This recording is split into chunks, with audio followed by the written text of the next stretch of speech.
이제까지 성찬의 유익, 성찬의 목적 많이 들어왔습니다. 그러나 오늘은 그 성찬의 어떤 실천편, 특별히 연합, 하나됨에 대한 말씀으로 여러분과 나누기를 원합니다. 이런 귀한 성찬의 공동체가 되었는데 우리는 어떤 믿음으로 어떻게 살 것인가 이 문제이지요. 우리는 성찬식을 통하여 예수 그리스도의 십자가 은혜를 다시 한번 새기게 됩니다. 뿐만 아니라 성찬은 교회의 정체성이 무엇인지를 다시 한번 살펴보게 합니다. 성찬은 우리 교회가 그리스도와 먼저 연합된 공동체임을 말하고 있습니다. 예수님을 믿는 저와 여러분은 예수 그리스도와 연합한 사람이 되었다. 뿐만 아니라 우리 성도들 서로가 옆에 함께 성찬을 나누는 저와 여러분 모두가 한 몸이 되었다, 한 몸 공동체가 되었다라는 것을 선포하는 시간입니다. 그러니까 성찬은 우리가 그리스도와 하나 되었고 또 함께 떡과 잔을 대하는 우리 모두가 한 가족이 되었다라는 것을 확인하고 선포하는 시간인 것입니다. 오늘 이 본문이 이 사실을 잘 알려주고 있습니다. 간단하지만 두 가지 정도 의미를 살펴보고 성찬에 임하고자 합니다. 첫째로 우리 교회 공동체는 그리스도와 연합된 공동체입니다. 예수님을 믿는 저와 여러분은 예수와 하나된 연합된 그런 존재가 되었습니다. 16절에 보면 그리스도의 피에 참여함이 아니며 그리스도의 몸에 참여함이 아니냐. 이 참여한다, 이 코이노니아라는 뜻은 단순히 상징적인 참여한다 이런 뜻이 아니라 실제적인 연합을 의미합니다. 우리 성도들이 예수님을 믿는 순간 또 믿음으로 떡과 잔을 받는 순간 실제로 그리스도와 그리스도의 몸에 참여하고 주님이 내 안에 내가 주님 안에 거하는 그런 존재가 되는 것을 의미하는 것입니다. 예수님의 죽음이 저의 죽음, 여러분의 죽음이요, 예수님의 부활이 저와 여러분의 부활이 되는 것입니다. 성찬의 떡과 잔을 믿음으로 받는 순간 저와 여러분은 실제로 예수님과 한 몸이 되는 것입니다. 나는 이제 완전한 그리스도의 사람이 되었습니다. 나는 이제 예수님의 죽음과 예수님의 부활에 직접 참여한 사람이 되었습니다. 나는 이제 예수 그리스도와 끊을 수 없는 영원한 생명을 가진 사람이 되었습니다. 이 신앙을 고백하는 사람들, 그들을 성찬 공동체라 그렇게 부르는 것입니다. 초대교회 성도들은 이 성찬식을 통해서 교회의 정체성을 늘 확인해 왔습니다. 그 시대의 성도들에 대해서 많이 들었겠지만 참 생각해 보면 로마에도 끼이지 못하고 유대에도 끼이지 못하는 참 소외된 자들이었습니다. 유대인들에게는 예수는 메시아가 아니야, 이단 섬기지 말고 빨리 우리 유대 종교로 돌아와, 그런 이유로 배척을 당했고, 로마인들에게는 황제 숭배를 거부한다는 이유로 미움을 받았습니다. 그러니 세상에 살지만 여기도 끼이지 못하고 저기도 끼이지 못하는 참 불쌍한 사람들이었습니다. 그러나 영적으로는 그들이 가장 행복한 사람들이었습니다. 왜냐하면 그들의 정체성이 분명했기 때문입니다. 그들의 인생 방향이 분명했기 때문인 것입니다. 그들은 주일 예배의 성찬의 자리에서 언제나 이렇게 고백을 했습니다. 로마 출신 성도들은 나는 로마 시민이기 이전에 하나님 나라의 시민입니다. 유대 출신 성도들은 나는 유대 종교의 억압 속에 살지만 고향으로부터 배척을 받았지만 나는 이제 예수님과 영원히 연합된 생명의 사람입니다. 노예 출신 성도들은 나는 더 이상 노예가 아닙니다. 나는 영원한 자유인입니다. 내가 종이라고 한다면 오직 예수 그리스도의 종일 뿐입니다.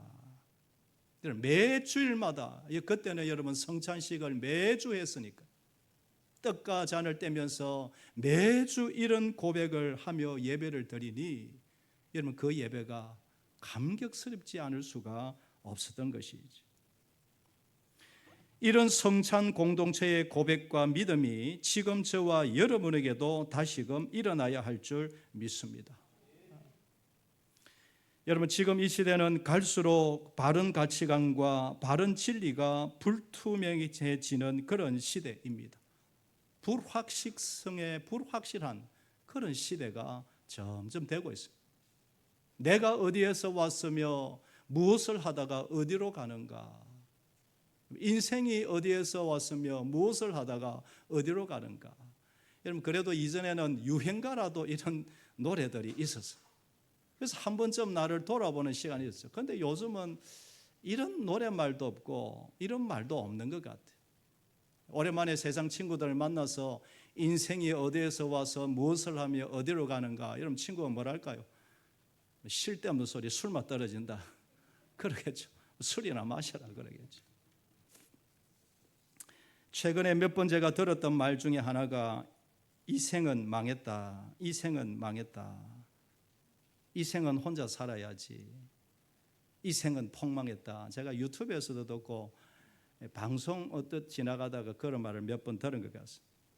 농담으로 하는 말이지만 참 불쌍한 말이에요. 비성경적인 말이며 비진리적인 불신앙적인 말이죠. 그 말은 불교의 윤회설이 깔려있죠. 이 땅에 살다가 어디론가 인생이 사라지겠지. 다음 세상에 좋은 것으로 태어나겠지. 사랑하는 여러분, 저와 여러분의 발걸음은 분명한 줄 믿습니다. 우리의 목적지는 하나님의 영광스러운 보좌 앞인 줄 믿습니다. 우리의 방향은 영원한 생명의 나라 천국 하나님의 나라인 줄 믿습니다. 저와 여러분은 믿음으로 떡과 잔을 주 예수의 이름으로 받는 저와 여러분은 실제로 예수 생명과 예수 부활과 연합한 하늘의 사람인 줄 믿습니다. 이 분명한 믿음으로 오늘 성찬에 임하는 우리 모두가 되기를 소망합니다. 두 번째로 우리 성도들은 주 안에서 한 몸이 된 사람들입니다. 이거 한 번 더 확인합시다. 살아온 배경도 다릅니다. 서로의 기질도 다릅니다. 서로의 방향도 좀 다른 것 같습니다. 사는 스타일도 다른 것 같습니다. 그런데 예수 피로 저와 여러분은 한 몸이 된 사람들입니다. 한번 따라하겠습니다. 우리는 한 몸이다. 오늘 17절을 보면 떡이 하나요 많은 우리가 한 몸이니 이는 우리가 다 한 떡에 참여함이라. 바울이 한 떡 한 몸이라고 이야기하는 것은 다 같은 언약 공동체, 구약이 없고 신약이 없고 동서남북 고금이 없습니다. 동서고금이 없습니다. 한 떡을 떼며 한 포도주 잔을 마시는 우리는 주 안에서 한 몸이다. 우리는 이제 예수 안에서 더 이상 나누어질 수도 없고 서로 미워할 수도 없는 그야말로 영원한 한 생명 공동체가 되었다. 이 고백인 것이죠. 그 시대 초대교회 교회 안에는 여러분 몇 번 들었겠지만 황제 집안 사람들도 교회에 왔습니다. 노예 출신들도 교회에 왔습니다. 로마 시민도 있었고 이방 사람들도 있었고 학대받은 유대인들도 들어왔습니다. 그러니 교회 안에 내 가족을 죽인 원수가 왜 없었을까? 예배를 드리는데 저점 앉아있는 저 사람 로마 군인 출신이야. 저 사람이 아무개 아버지 죽인 사람이다. 여러분 원수가 앉아있으면 왜 분노가 일어나지 않겠으며 왜 억울함과 원망과 미움과 속에 주먹이 올라오지 않겠습니까? 그러나 이미 다 지난 일, 예수를 믿는 순간 예수 그리스도의 보혈로 다 깨끗게 된 일, 다 회복된 일, 그래서 함께 드리고 함께 떡을 떼며 잔을 마시며 함께 예배를 드릴 수가 있는 것입니다. 만약 성도들이 예수님을 믿는다고 말하면서도 서로 미워하는 마음이 있거나 싸우는 그런 마음이 있다면 그것은 예수 그리스도의 십자가의 능력을 부인하는 것이며 이 성찬을 부정하는 행위가 되는 것입니다. 함께 성찬식에 참여한다는 것은 단순히 같이 먹고 마시는 행위가 아니라 나와 함께 잔과 떡을 대하는 옆에 성도들 향하여, 저를 향하여 이제부터 내가 부족하지만 그리스도의 사랑으로 당신을 섬기기를 원합니다. 그 고백의 시간이죠. 여러분, 우리가 섬긴다면 얼마나 섬기고 도와준다면 얼마나 도와주겠습니까? 그러나 그럼에도 불구하고 한 번 더 고백하는 것이 나와 당신은 예수 피를 나눈 하늘의 가족입니다. 당신이 어려운 일이 있으면 무엇이든지 저에게 말하면 내가 같은 마음으로 기도하겠습니다. 형제여 힘을 내시오. 여러분, 따라서 성찬에 임하는 저와 여러분들은 그 누구에게도 거리낌이 없는 시간이 되어야 할 줄 믿습니다. 여러분, 누가 생각납니까? 십자가 앞에 다 내려놓으십시오. 잘못한 거 있습니까? 십자가 앞에 다 내려놓고 회개하십시오. 누군가부터 손해를 입었습니까? 이해하고 그리스도의 사랑으로 다 품고 십자가에 다 내려놓는 성찬식 되기를 소망합니다. 한 떡과 한 포도주를 마시면서 십자가의 예수님을 생각하며 서로를 향하여 고백하는 것입니다. 당신의 짐이 나의 짐이고 당신의 아픔이 나의 아픔입니다. 하늘을 향하여는 하나님과 나는 연합한 사람입니다. 옆을 향하여는 당신과 나는 한 가족이 된 예수 생명 공동체입니다. 그러니 여러분, 이 성찬식이 얼마나 중요한 시간입니까? 에베소서 4장 25절처럼 우리는 서로 지체가 됨이라. 다리가 아프면 몸 전체가 아프고 손이 상하면 온 몸이 고통을 함께 받죠. 손가락 하나 아프면 온 몸이 잠을 자지 못하고 끙끙 앓기도 하죠. 성찬에 함께 참여하는 옆에 성도들을 향하여 당신이 힘들면 내가 힘듭니다. 당신이 기쁘면 나도 기쁩니다. 여러분, 이것이 성찬의 은혜인 줄 믿습니다. 사랑하는 형제 자매여, 힘내시오. 내가 언제나 당신을 위해 화이팅을 외치고 기도하오. 당신과 나는 예수 안에서 한 가족이 되어서. 그래서 교회 역사를 보면 가장 강조한 것이 교회의 하나됨이었습니다. 제가 역사를 다 교회사를 말할 수 없지만 몇 가지만 말씀을 드리면, 중세 베네딕트 수도회에서 성찬을 드리기 전에 반드시 하는 일이 있었습니다. 그것은 서로에게 잘못한 것이 생각나면 공개적으로 용서를 구했습니다. 제가 어느 암흑의 장로님께 제가 실수하면, 장로님, 사실은 제 마음에 그 실수가 아직도 부담으로 남아있는데 이 시간 용서를 구합니다 하고 공개적으로 회개하는 것이. 우리 성도님들이 잘못한 거 있으면 내가 암흑의 집사님한테 이런 잘못을 했습니다, 이 시간 용서하기를 원합니다. 만약에 그런 회개도 없이 한 떡을 한 잔을 나누는 사람이 있다면 그는 참여하지 못하도록 그를 막았던 것입니다. 칼빈도 그가 쓴 성찬 참여 자격에 대한 자료를 살펴보면 그도 성찬을 엄격하게 다루었습니다. 교회에 분열을 일으키는 사람, 교회에 누군가에게 상처를 주는 사람, 회개하지 않는다면 아예 성찬에 참여하지 못하도록 막았습니다. 그만큼 성찬이 중요하며 성찬이 주는 은혜가 크기 때문인 것입니다. 한국교회 초기 역사를 보아도 성찬을 통해서 한 가족의 일체감을 강화한 그런 기록들이 있습니다. 여러분, 조선 말기, 그래도 아직 조선시대 아닙니까? 그 신분제 사회였던 조선에서 양반과 하인, 남자와 여자, 부자와 가난한 자가 한 줄로 서서, 여러분, 높낮이도 없이 그냥 한 줄로 서서 성찬을 받는 그 모습, 그게 양반도 서 있습니다, 하인도 서 있습니다, 고관도, 사또도 서 있습니다, 저 평민도 함께 줄을 서서 성찬을 받는 그 모습, 가히 그 시대 혁명적이었습니다.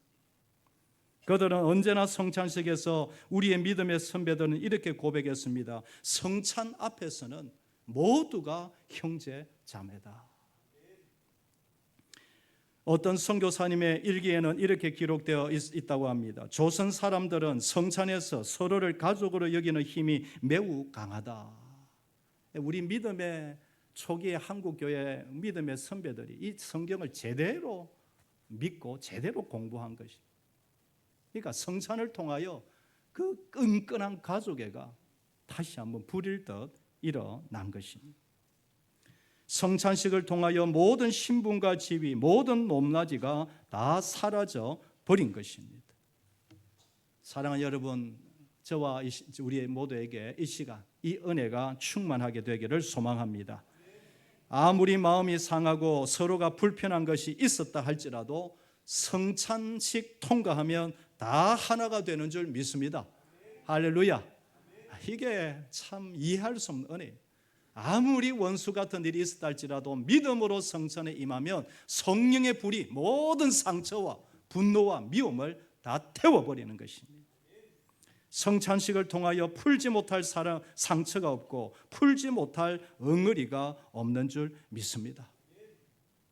문제는 왜 그런 능력이 나타나지 않느냐? 이 말씀을 믿음으로 받지 않기 때문에, 진실로 십자가 앞에 엎드려 회개하지 않기 때문에, 겸손히 엎드리면 풀지 못할 상처, 풀지 못할 엉어리가 없는 줄 믿습니다. 사랑하는 여러분, 이 시간 믿음으로 성찬에 임할 때 먼저 주님과 한 몸이 되었다는 거 확신하고, 옆에 함께 떡과 잔을 나누는 옆에 분들이 영원한 천국 가족이 이미 되었음, 한 몸 되었음, 다시 한번 선포하는 귀한 시간 되기를 소망합니다. 우리 교회가 지금까지 구역으로 모이다가 내년부터는 목장으로 바꾸려고 합니다. 그래서 12월 달부터 특별히 내년 1월 달이 되면 이 목장에 대한 필요성, 목장에 대한 중요성을 계속해서 제가 강조할 것입니다. 목장을 하려는 이유도 이 성찬 공동체의 비전을 더 강화하기 위해서입니다. 저도 그렇고 우리 모두가 우리는 예수 안에 한 가족입니다. 말은 그렇게 합니다만은 실제로 우리의 삶에 그런 모습이 순간순간 나타나는가? 정말 그런 성찬 공동체를 만들어 가기를 원하는 것입니다. 제가 볼 때, 진단할 때 지금 한국 교회 안에서 가장 좋은 교회 소그룹 형태가 목장이라고 제가 확신하는 것입니다. 정말 예수 안에서 신분 고하를 막론하고 서로 웃고 서로 웃는 모임, 서로를 위해서 늘 기도하는 모임, 서로의 아픔을 가지고 눈물로 함께 기도하는 그런 공동체, 상대방이 행복하게 되기를 바라는 그런 모임, 당신의 성공이 나의 성공이요, 당신이 행복하면 나도 따라 행복합니다. 이런 교회, 당신이 주님을 만나 행복해하고 당신의 믿음이 쑥쑥 성장해 가는 것, 그것이 나의 소원이고 나의 사명이고 나의 기쁨입니다. 여러분, 이런 생각은 단순히 목사만, 교육자만 가지는 것이 아니고 장로님들만 가지는 것이 아니라 모든 성도들이, 특별히 구역장으로, 목자로 부름을 받은 앞에 소그룹 리더들이 이런 정신을 가지는 것, 이것이 목장 사역의 정신이고 성찬 공동체의 비전이 되는 것입니다. 그런 교회를 어떻게 출발할 수 있느냐? 바로 성찬을 통하여 출발할 수 있다고 믿습니다. 그 출발점이 바로 성찬식인 것입니다. 이제 말씀을 정리하겠습니다. 사랑하는 여러분, 저와 여러분은 예수를 믿고 세례를 받아 예수 그리스도와 영원히 연합된 사람들인 줄 믿습니다. 흔들리지 마십시오. 방향을 바로 잡으십시오. 하나님의 자녀요, 우리는 목표는, 목적지는 천국입니다. 뿐만 아니라 함께 떡과 잔을 받는 저와 여러분은 사는 방식이 다르고 다 따로따로 살지만 우리는 예수 안에서 한 가족입니다. 그래서 만날 때마다 서로 위로하고 격려하고 축복하며 정말 이 땅에서 천국 공동체를 만들어가는 저와 여러분 다 되기를 주의 이름으로 축복합니다. 기도하고 우리 성찬식으로 들어가도록 하겠습니다.